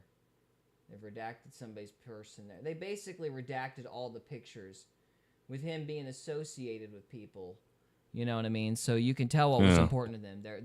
They are protecting the reputations of like all the freaking powerful people. That is so obviously what they're doing. And it's pretty freaking disgusting that they're doing that. Like, I cannot believe they're stupid enough to think that they will have...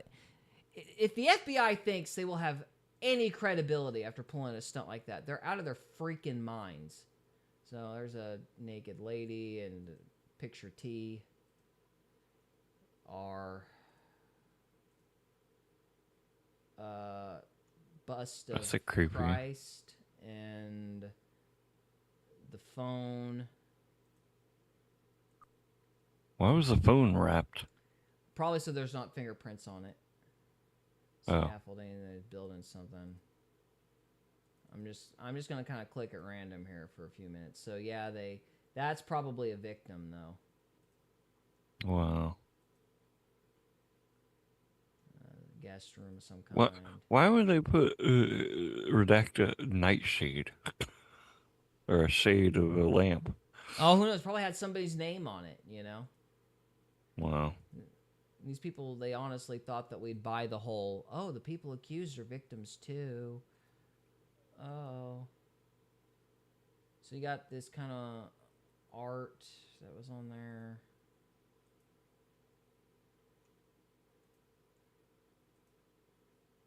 I mean, honestly, just say it looks like they took a bunch of pictures of like a hotel room. Well, I think we're still in the apartment in New York. Oh, The island is when stuff kind of starts getting weird. But also, it should be noted that the FBI is already deleting stuff out of here. So, like, not why? Because they're trying to cover people's butts and they made mistakes. People got through that weren't supposed to. You got pictures of somebody falling there. He must have been into some really weird stuff. Look, anytime you start getting into like OSS type stuff and these elite secret agency stuff, yeah, like they're Satanists, they're into weird cult crap. Hey, it's a picture of a Y. What's with all the letters being put up everywhere? I think those are crime scene markers. Oh, okay. Yeah.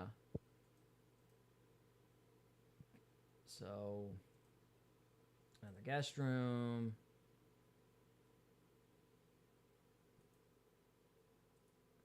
So yeah, I'm just clicking at random. I have no idea what we're going to come across. So if someone was wanting to look into this themselves, what website are you at? www.justice.gov/Epstein/DOJ-disclosure dataset. Okay. So let's see, can I get the? No, I can't get the URL up there, but we could probably put the URL in the description when we're done here. Okay. But I'm just trying to. Here we are. We're on the island now. So this is.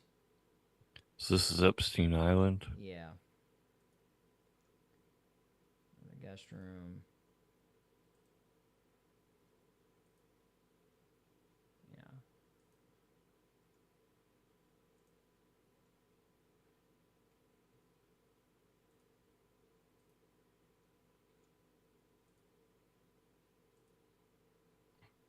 So one could literally spend days going through all these and not really find anything. And just realize. By how much they redacted. Yeah, and just realize like what we got is already just enormous. Of course, they're probably just giving us all the filler too. You know what I mean? Like you got to realize that all the stuff that would be really incriminating is what they were trying to suss out and redact.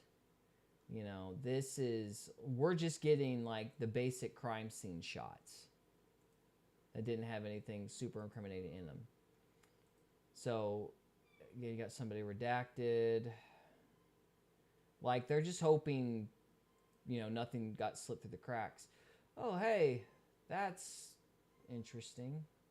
Here's that dentist chair that people were talking about. So that wasn't in the apartment in New York. That was on the island, I guess. So you got, I don't even know what That's that not is. creepy at all.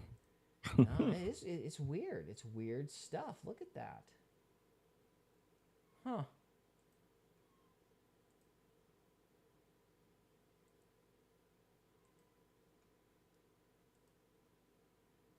Okay, so you've got some taking apart machinery. Picture of girls. Okay, so I think James O'Keefe actually showed this. So this is a list of It's a picture payments. of a list. Looks like Wow. payments or bills of some sort. Bunch of names on there. Wells Fargo, Cass HO Insurance. Yeah. All sorts of stuff like that. So, MBM Enterprises. Yeah, that's interesting. More redacted pictures. Photo negatives. Oakwoods. Someone might zoom in on those photo negatives if they're wanting to figure out if there's any bad associations in there, I suppose. Bunch of watches.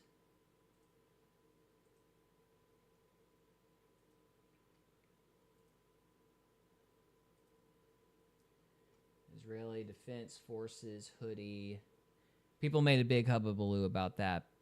But he was tied to everybody. And Mike Benz actually makes this point that all those connections that he had are from that Mujahideen deal. So it's going to be Britain, Israel, France, America. Like everybody who was fighting the Russians at that time is who he's going to be tied up with. So he had his finger in just about every pot that you could have. Well, we've mentioned this before. They're all just OSS. I mean, that's being simplistic and reductive, but if you want to just break it down to what it actually is. CIA, NSA, MI6, Mossad, whoever. It's all OSS. That's why we never got into a spy war with Britain. We only got into a spy war with the KGB. Because the CIA and the MI6, I mean, they've got some slight variations, but it's like, hey, do you want lime green or do you want forest green? You know what I mean? Yeah. It's like just shades of the same thing.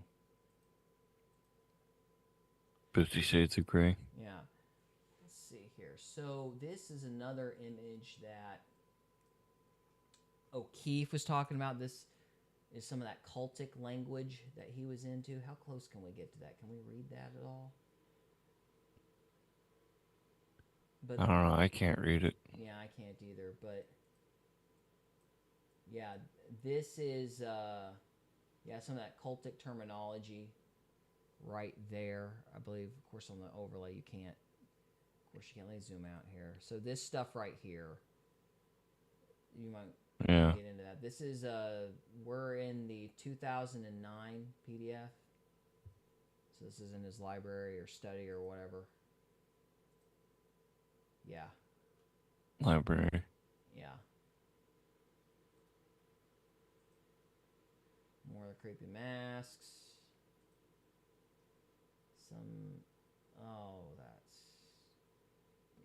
I'm not sure what that is. We're just going to move on.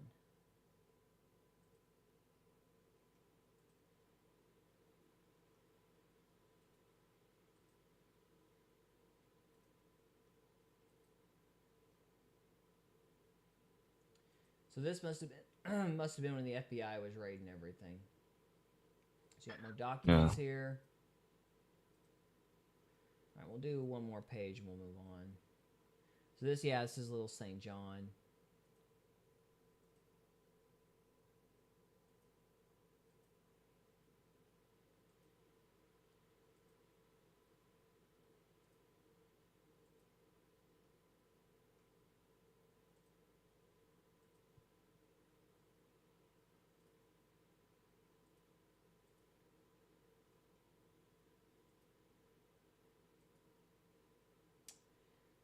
And so, yeah, if you want to look through, what they've actually allowed people to see, it's the U.S. Department of Justice. Just type that in, and you can type in U.S. Department of Justice, Epstein, DOJ, or Epstein Disclosure, and just go through what they've allowed people to see. So, yeah. I don't think that I have anything else. Yeah, so final thoughts, Mr. Trevor? It baffles me that there's so much evil that they're just willing to cover up people doing the wrong thing just because they don't want to do what's right. I am furious that Trump has been covering this up. Yeah, I don't. Or told them to, because remember, if he's Pam not part Bondi of said it, I there's don't know nothing. why he would cover it up. Yeah. Pam Bondi was wrong. She's lying. Lying First it was cheek. on her desk. Then there was nothing. Then there was terabytes of child pornography, and then there was nothing. And it's all just a giant conspiracy. And now we've got this, and they're reopening the investigation so they can shut down some of the information, but they're not going to tell you what they're going to shut down. And then they just blatantly redact 90% of it as an FU to everyone. Bunch of commies. Yeah. Well, I don't see how Trump wins the midterms. Yeah, no, at this point, there's no way. I mean, he would have to fire Kash Patel and Pam Bondi Tuesday at the latest or something. Yeah. I mean, it's hard to... Maybe Tuesday's a little too ambitious, but it's hard to imagine how much time he actually has to correct this.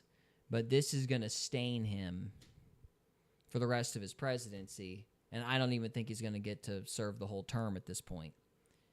I don't see, because the Democrats are going to have a field day. Yep. So he's got to turn this around somehow. I hope he figures it out, but we got some stuff. So I'm gonna. I'm going to wait to see what happens next week, and I guess that'll determine whether or not the Still No List thing comes on the overlay, because we got a little bit of it. Enough to know that there actually is a list, which they denied. maybe change it to Still No 90%. You're still missing 90%. Maybe change the overlay to 90% redacted. Yeah, there you go. There we go. That'll work. We'll do that. So, all right, we're gonna call it good for this episode, guys. If you're with us on the live stream, stay with us. We got one more segment to go. If you are watching this after the fact, thank you so much for watching, and we will see you next time. Thank you. All right, on to part 3. You want to lead us in, sir? Thank you for. Sorry. Welcome to Faith Fiction and Folklore, or the Try It podcast, where we try not to F it up. And I've already done so, but that's all right. And today on this episode, we are going to take a look at Bob Larson and his video about monitoring spirits. And we're just going to react to it. So, Gary, you ready for this? I guess so, man. I guess so.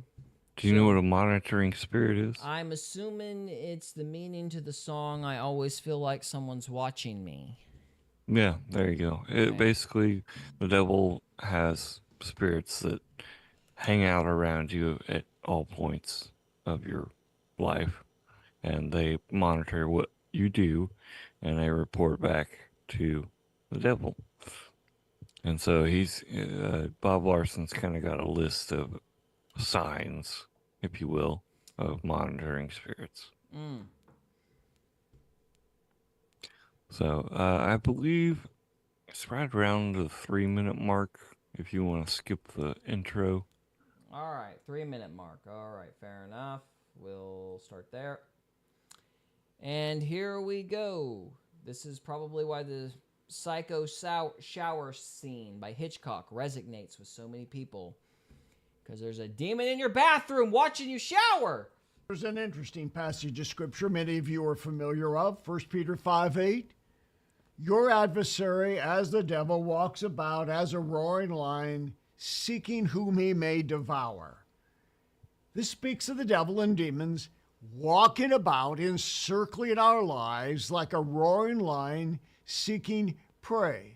Now, I've been on a lot of safaris in the jungles of Africa and various countries. And I remember one time early in the morning watching a pride of 16 lions stalk a single wildebeest. And it's one of the best illustrations I've ever had of this passage of scripture. They looked absolutely unconcerned about this wildebeest as these lions move, all sizes, all ages, male and female, in concert, gradually surrounding this wildebeest. He thought he was just out there in the jungle having a normal day until he looked up and saw there were lions in every direction. He's setting up context. It's an example of what the devil does. Now, I also need to say to you in the beginning here, I recognize that this is somewhat extra biblical. That means that there's no particular scripture or context that we can place the idea of monitoring spirits into. We have to take a look at all the Bible says about how demons operate and a scripture like 1 Peter 5:8, and then find ways in contemporary language to describe it.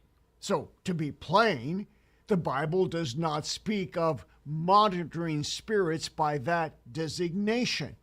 But there are many places in the Bible, in addition to 1 Peter 5:8, where we're told don't let the devil get a toehold. Don't give the devil opportunity. And to be watching out for the devil, like Ephesians 6, where we have the armor of God. So the concept that demons are out there looking for ways to attack us is replete in Scripture. And I didn't come up with the idea of monitoring spirits. I don't even know who came up with that term. But it's good, and it aptly describes what I want to talk to you about. Now, as I said, these kind... All right, before we go on, What got you interested in monitoring spirits, Mr. Trevor? Oh, I'm one of those people that always feels like I've got something over my shoulder watching me. It's not good. It has like evil intentions, if you will. Okay. And it's just I came across monitoring spirits when I was watching a lot of like ghost hunting type stuff, and paranormal investigations. They would always talk about monitoring spirits and stuff. So I actually kind of looked into it a little bit, and I came across this video. And I was like, I wonder what he has to say about it. So I thought we'd react to it, and I want to hear your thoughts on it. Sure. How do these ghost hunters know that they're monitoring spirits? Do they say, "Hi, I'm Bob, the monitoring spirit. I'm always watching you." Always. Well, usually if they're investigating, they'll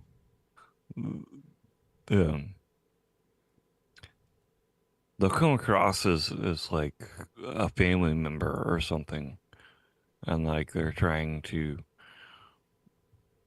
show they don't want you to know that they have bad intentions, so they'll usually hide as one of your like say your dead grandma or something like that. And since they've been watching you and paying attention to your family, they know how to act like your past grandma or something like that. Well, isn't that just like a demon typically? Like they usually end up pretty much, pretending to be like a family member or something. Yeah. It's basically a demon. Okay, so we're just talking about demons, really. Pretty much. It's a type of demon that just sits back in the corner and watches you, sees what bad you do, and then that creates basically a spiritual doorway to destroy your life. Sounds like a very boring job. Right. It's like, there's Bob. He's eating that hot dog again. Is it gluttony? There's our doorway. No, Gluttony. no, he's just hungry today. Okay, next time, Carl. All right, sorry, going on. I'm not making fun of you. I'm just trying to talk for transformative content. So. Oh, I see. All right, but we'll get you next time, Carl. I swear. We'll get you next time. Don't attack directly. They just attract other spirits who pick up on the surveillance that's taking place by the monitoring spirit. Satan is not omnipresent. Omnipresent is one of the attributes of the character of God. He is always everywhere all the time, but the devil is not. The devil is a time-space creature. He's in a particular place, as are his demons. So they can't be everywhere all at once. So then how do they mimic the omnipresence of God? By having so many billions and billions of demons constantly on the move, giving the sense that Satan is always already there. And that's what a monitoring spirit is. So a monitoring spirit is like an omnipresent spirit. There are so many of them looking out for ways to attack.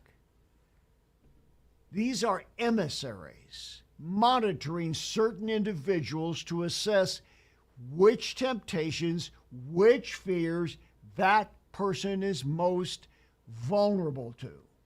So, building on what I already said in that blog, and again, I encourage you to go back and read the blog or watch the vlog. It's posted on YouTube. If you want to see the written version of it, you simply go to boblarson.org, go into the blog area on our website, go into our archives, and type in the proper search word, and it'll come right back up. But here's what monitoring spirits do. I want to give you the basics of what the characteristic of a monitoring spirit is. Number one, they track your movements and your morals. I mean that quite literally. They monitor you. To monitor someone, you got to hang around them. You got to follow them. You got to go where they go. You got to be around where they are. That's what these spirits are. And people who have experienced the presence of what we can refer to by this designation of monitoring spirits.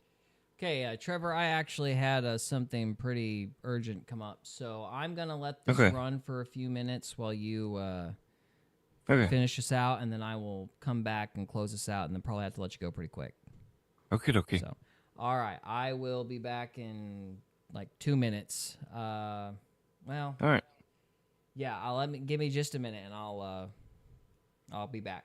So, Okay. All right.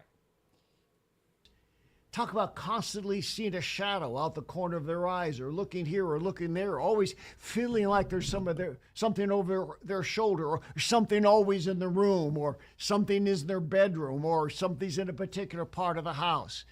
So they are following, tracking. Again, Satan is not omnipresent, so therefore he has to send his demons out to keep track of the people that he most wants to attack. And they keep track of your morals. It's like they got a spiritual checklist, and they're keeping track of what you do and what you don't do. So if you have a particular sinful indulgence, whatever the category of that indulgence is, a monitoring spirit is watching what you do to report back to the master designer of all of this, which is a hierarchy of demons, leading back to Lucifer and Satan. And then they make their plans about how they're going to go after you based upon their surveillance of your activity. So they track you. Secondly, this is what you need to know about monitoring spirits. They are very patient.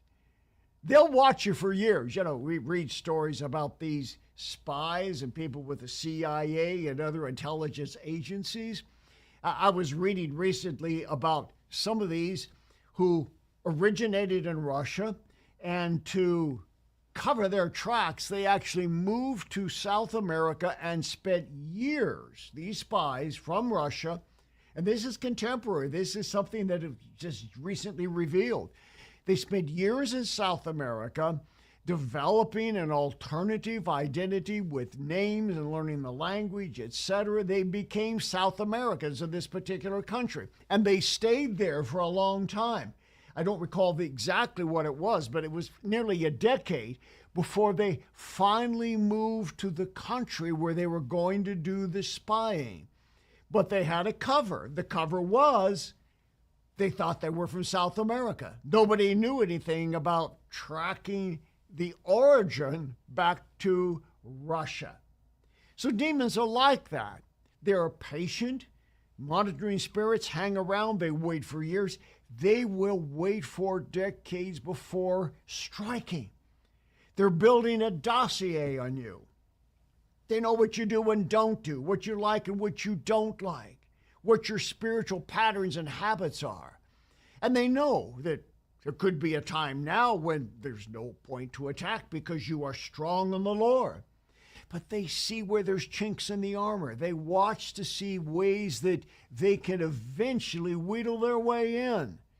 These are monitoring spirits, keeping an eye. And when they have the sufficient amount of evidence as to what your greatest susceptibility is, they're going to pass on the word to the other demons who are part of the real attack upon you and say, hey, we've been watching out for so-and-so all this time. These are their weaknesses. These are the things they often give into. Here's what their problems have been. Here's what their susceptibilities are now. And then they attack. Now, the third thing. All right. I do have to get off here pretty quick. So, Okay. What did I miss? What's going on? He talked about basically what I said is they sit and wait and watch you, and some of them will watch you for years or even decades, and report back what they know, and then they'll set up an attack and come after you and create all sorts of problems and issues for you in your life, depending on what open doors you got. whatever wrong thing you're doing, whatever sin you're doing, they will work with that and basically destroy your life. Gotcha. Well, we will have to explore that probably next week. I do have to go, unfortunately. So. Okay. Everything okay? There's been Not exactly. Yeah, there's been a problem. So I need to get off here, and I would just let you. But it occurred to me after the fact that I'm producing, so I can't. You have no ability to pause this thing, so no, I can't just let this run for 28 minutes. So. Yeah. Plus, about halfway into it, he switches over to something else. So. Okay. Well, we will explore this subject next time. Do you have any final thoughts, good sir? No, just I'll pray for you and hope everything works out. Thank you very much. I appreciate it. So, guys, we're going to call it good for this evening. Thank you so much for watching, and we will see you next time.